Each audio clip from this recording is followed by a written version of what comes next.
I'm Judith Rolovink and I'm a sculptor, and I'm a figurative sculptor, and I work in clay and bronze. Well, this is a figure I've been working on. It's a young man. I wanted to have him smiling a certain way he smiled. I like the way he smiled, especially at girls. He used to always give this flash this grin. So I thought I'd try and capture him like that.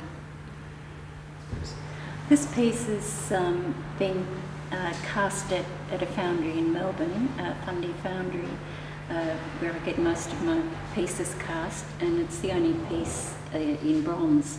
But I recently learnt how to do this exceptional green from Silvio Apponi.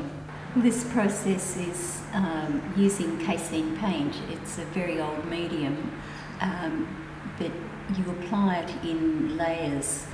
So in this case you can see the colours. There's reds, blues, ochres, bringing that flesh colour into being in this hand.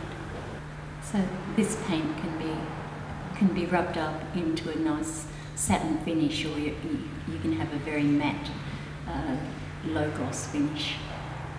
This piece is also in using casein paint, but I wanted to have a more monochromatic figure, rather like the early Victorian busts that you used to see in parlours.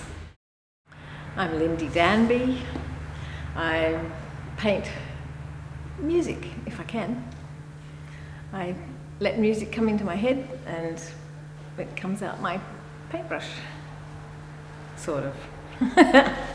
I do actually plan the work quite carefully. I listen very carefully to very specific bits of music, and that comes through with colours and shapes and textures, and then I try and record it in such a way that I can then make a total composition from it. So I can't necessarily tell you every tiny little bit without the music going. It's a bit like being a medium. You know, the music comes in and it gets translated into my particular visual language, and then it's sort of gone.